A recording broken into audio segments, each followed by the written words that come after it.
Welcome back to my new blogs. তো উপরে লেখা দেখতে তোমরা বুঝেই গেছো আজকের ব্লগটা হচ্ছে হোয়াটস ইন মাই স্কুল ব্যাগ। তো তাদের কথা না বলে শুরু করে ফেলি। তো লেটস গো। এটা হচ্ছে আমার স্কুল ব্যাগ। তো প্রথমে আছে আমার লাঞ্চ বক্স, যেখানে একটা পানির বোতল আছে।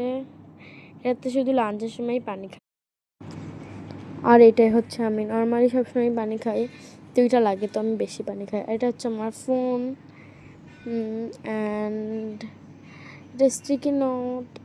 ফোনটা সবসময় নিয়ে যায় না স্কুলে, তো আরেকটা ফোন আছে যেটা স্কুলে নিয়ে যাওয়া অ্যালাউডেড, সেটা দেখাবো একটু পরে।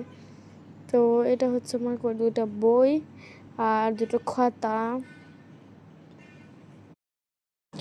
এই হচ্ছে খাতা দুটো, হ্যাঁ। আর এইটা ক্যালকুলেটর। আর এই ফোনটা হচ্ছে নিয়ে যাওয়া অ্যালাউ আছে। আর স্কুলে দিয়ে কেবল আসছে, এখন স্কুলে জামা কাপড় খুলে কেবলই হলাম। আর হচ্ছে আমার বক্স, পেন্সিল বক্স। একটা পেন্সিল আছে, দুটো কলম আছে, স্কেল, আরও দুটো কলম। আর কিছু আছে না, আর কিছু নাই। তো গাইজ এইটুকুই ছিল, আর কিছু নাই। সবাইকে দেখলাম, তাই আমিও বানিয়ে ফেললাম। বাই।